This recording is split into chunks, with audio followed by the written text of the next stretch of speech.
मनोज दे ने 2016 में अपना यूट्यूब चैनल स्टार्ट किया था और तब से लेकर अब तक मनोज दे ने अपनी नीश के सारे क्रिएटर्स को पीछे छोड़ दिया है। कई सारे चैनल्स तो मनोज दे के चैनल के बाद स्टार्ट हुए थे जो मनोज दे से कंटेंट और पर्सनालिटी वाइज काफी ज्यादा सिमिलर थे, पर उसके बावजूद भी वो सारे चैनल तो डेड भी हो चुके हैं, लेकिन मनोज दे का चैनल अभी भी ग्रो करता ही जा रहा है क्योंकि मनोज दे के पास है एक सीक्रेट अनफेयर एडवांटेज जो इन क्रिएटर्स के पास नहीं है। अच्छा, और क्या है ये सीक्रेट अनफेयर एडवांटेज? वो है मनोज दे की रिलेटेबल मोटिवेशनल स्टोरी। क्या यार, तू भी क्लिकबेट करने लगा? इसमें सीक्रेट क्या है? मोटिवेशनल स्टोरी तो माई स्मार्ट सपोर्ट, टेक्निकल योगी और इनमें से हर एक क्रिएटर के पास है। टेक्निकल फारूक को तो घर से बाहर तक निकाल दिया गया था यूट्यूब पर काम करने की वजह से, लेकिन उसके बावजूद भी उस बंदे ने खुद को और अपने काम को साबित करके दिखाया। उसकी स्टोरी तो मनोज दे से भी ज्यादा मोटिवेशनल है। हाँ ब्रो, तुम्हारी ये बात तो सही है कि इनमें से हर एक के पास अपनी मोटिवेशनल स्टोरी है और इनमें से कईयों ने तो मनोज दे से ज्यादा स्ट्रगल फेस किया है अपनी लाइफ में इस मुकाम पे पहुंचने के लिए। लेकिन मनोज दे की स्टोरी में ये जो रिलेटेबिलिटी फैक्टर है इसका स्कोर बाकी सब क्रिएटर से काफी ज्यादा है। स्कोर? कैसा स्कोर? देखो, रिलेटेबिलिटी स्कोर को मैं तुम्हें एक एग्जांपल से समझाता हूँ। थोड़ी देर के लिए मान लो कि तुम एक गरीब परिवार से हो और तुम्हें अपनी लाइफ में एग्जैक्टली क्या करना है ये भी नहीं पता है, लेकिन तुम्हारी फैमिली तुम पर प्रेशर डाल रही है कि तुम सरकारी नौकरी की तैयारी करो, जैसा कि नॉर्मली होता है। तो यहाँ पर तुम्हारे दो दोस्त हैं, रमेश और सुरेश। वो दोनों ही तुम्हारी तरह गरीब है, लेकिन रमेश को पता है कि उसे अपनी लाइफ में एग्जैक्टली क्या करना है, क्या बनना है, लेकिन सुरेश को तो ये पता ही नहीं है कि उसे लाइफ में करना क्या है और उसकी फैमिली भी उस पर प्रेशर डाल रही है कि वो सरकारी नौकरी की तैयारी करे, जैसे तुम्हारे ऊपर प्रेशर डाल रही है। अब इस एग्जाम्पल में क्योंकि सुरेश को तुम्हारी ही तरह नहीं पता है कि लाइफ में क्या करना है और उस पर भी सरकारी नौकरी का प्रेशर है वैसे ही जैसे तुम पर है, तो इसी सिमिलैरिटी की वजह से सुरेश तुम्हारे लिए ज्यादा रिलेटेबल है।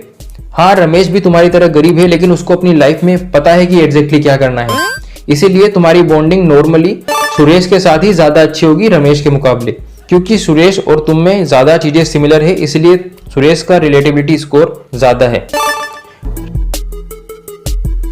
रिलेटिविटी इंपॉर्टेंट इसलिए हो जाती है क्योंकि 80% लोग सीधे साधे और भोले भाले होते हैं, इसी वजह से वो साइकोलॉजी को अच्छे से नहीं समझते और उन्हें किसी में जितनी ज्यादा सिमिलैरिटी नजर आती है वो उस पर उतना ही ज्यादा ट्रस्ट करते हैं। और सीधे साधे लोगों की एक प्रॉब्लम और होती है कि वो जब फर्स्ट टाइम किसी पर ट्रस्ट करते हैं तो वो उसके अंधभक्त ही बन जाते हैं, उसकी कमियों को, गलतियों को देख ही नहीं पाते सामने होते हुए भी, क्योंकि उन्हें लाइफ का इतना एक्सपीरियंस होता ही नहीं है उस टाइम तक। और ऐसे ही अंधभक्त है मनोज दे की ऑडियंस में, इसीलिए उसकी ऑडियंस बहुत लंबे टाइम तक उसके चैनल से जुड़ी है। इसी वजह से मनोज दे का चैनल लगातार ग्रो करता जा रहा है। हाँ, ये तो मैं समझ गया कि सीधे साधे लोग अंधभक्त बन जाते हैं, लेकिन मनोज दे का रिलेटेबिलिटी स्कोर दूसरे क्रिएटर के मुकाबले ज्यादा कैसे है वो थोड़ा क्लियरली समझाओ। समझाता हूँ। देखो, मनोज दे की जो ऑडियंस है वो कौन है और इनकी लाइफ और सिचुएशंस कैसी है। मनोज दे की ऑडियंस में ज्यादातर टीनेजर हैं या वो लोग हैं जिन्होंने अपनी स्टडी खत्म की और लाइफ में क्या करना है वो सोच रहे हैं। ये लोग गरीब हैं और अभी कुछ ही टाइम हुआ है इनके हाथ में इंटरनेट आए हुए। इंटरनेट पर वो देख रहे हैं गरीब लोगों को जीरो से हीरो बनते हुए, महंगे महंगे फोन खरीदते हुए, नई नई जगह घूमने फिरने जाते हुए, लैपटॉप और गैजेट्स खरीदते हुए, डेटिंग करते हुए और भी बहुत कुछ। ये सब देखकर उन्हें भी ये सब करने की इच्छा होती है, लेकिन वो गरीब परिवार से बिलोंग करते हैं। ना दिखने में कुछ खास है, ना पर्सनालिटी कुछ खास है, ना लाइफ का अभी तक कुछ एक्सपीरियंस है और नॉर्मली उन सभी पर सरकारी जॉब करने का प्रेशर है या प्रेशर आने ही वाला है, पर असल में वो जानते ही नहीं कि उन्हें अपनी लाइफ में क्या करना है। बड़ा बनने की बस की हो या नहीं, लेकिन बड़े बनने का सपना तो सबका ही होता है। तो इन लोगों को इंटरनेट पर कुछ लोग दिख रहे हैं जो उन्हीं के जैसे हैं, लेकिन उन्होंने उन सभी सपनों को पूरा कर लिया है जो वो देखते हैं। कैसे सपने? यही कि वो अपनी मर्जी का काम करेंगे, अपनी अलग पहचान बनाएंगे, गरीबी से बाहर निकलेंगे, ज्यादा पैसा कमाएंगे, अच्छा फोन, लैपटॉप, गाड़ी खरीदेंगे, खूब घूमेंगे फिरेंगे, गर्लफ्रेंड बनाएंगे, अपनी पसंद की लड़की से शादी करेंगे और अपनी लाइफ में अपनी मर्जी से जिएंगे और उनका बड़ा नाम होगा और लोग उनकी रिस्पेक्ट भी करेंगे। नॉर्मली सभी के इसी तरह के सपने होते हैं जिन्हें पूरा करते हुए उन्होंने मनोज दे को अपने सामने देखा है, वो भी 5 से 6 साल के शॉर्ट टाइम फ्रेम में। इसीलिए मनोज उनके लिए आइडल और मोटिवेशन बन गया है।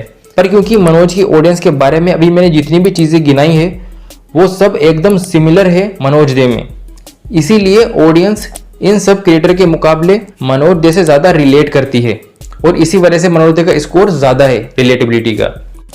लेकिन भाई मनोज देखो तो सिंगर बनना था, उसे तो पता था कि उसे क्या करना है, तो ये बात तो उसकी ऑडियंस से रिलेट ही नहीं करती है, जो बहुत बड़ी बात है। और ये जो बाकी क्रिएटर्स हैं इन सब में भी काफी ज्यादा चीजें सिमिलर हैं, तो मनोज दे की ऑडियंस मनोज से ज्यादा रिलेट क्यों करती है और इनसे क्यों नहीं? देखो मनोज को सिंगर बनना था, मनोज ने ये बात बोली तो हुई है, लेकिन उसके कंटेंट में तुम्हें कभी भी कहीं भी ये ऐसा नहीं लगेगा कि वो बहुत डेडिकेटेड है या बहुत पैशनेट है सिंगर बनने के लिए। लेकिन जो वो फुल ट्रांसपेरेंसी के साथ अपनी स्टोरी लोगों के साथ शेयर करता है और जो उसकी लाइफ हमें उसके वीडियोस में देखने को मिलती है, वहाँ विजुअल स्टोरी में तुम्हें उसके सिंगर बनने का कोई भी स्ट्रॉन्ग पॉइंट नजर नहीं आता है। और क्योंकि उसकी ऑडियंस उसकी अंधभक्त है जो उसकी बड़ी बड़ी गलतियों को भी नजरअंदाज कर देती है, तो इतनी छोटी सी बात से उन्हें कोई फर्क नहीं पड़ता।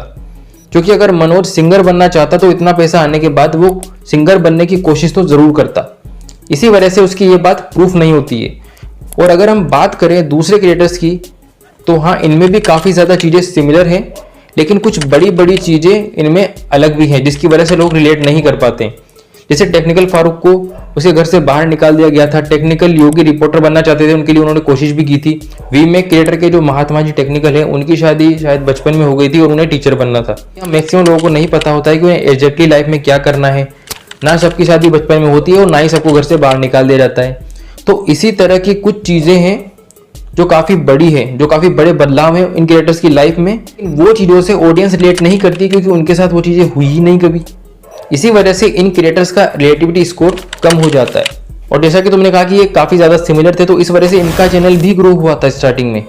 लेकिन क्योंकि मनोज दे सबसे ज़्यादा ट्रांसपेरेंसी रखता है, अपनी फैमिली और रिश्तेदारों को भी दिखाता है, तो इसीलिए लोगों को उसकी स्टोरी ज़्यादा इंटरेस्टिंग लगती है और फुल ट्रांसपेरेंसी की वजह से बहुत क्लियरिटी से समझ भी आती है।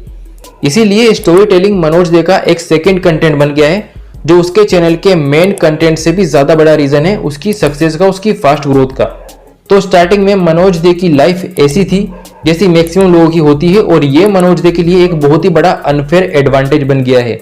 या फिर अगर मैं ये कहूँ कि मनोज दे ने जाने अनजाने में ही अपनी वीकनेस को अपनी स्ट्रेंथ बना लिया है, तो वो भी गलत नहीं होगा। इसी वजह से उसकी इतनी ग्रोथ हुई है, वरना मनोज दे को तो यूट्यूब की 10% भी नॉलेज नहीं है। मनोज दे ने अपना चैनल डेली पब्लिशिंग से ग्रो किया था, लेकिन डेली पब्लिशिंग के कई डिसएडवांटेज होते हैं जो मैंने इस लेफ्ट साइड वाली वीडियो में बताए हुए हैं। और अगर तुम्हें मनोज दे से रिलेटेड और वीडियो देखनी है तो इस राइट वाली वीडियो पर क्लिक करना।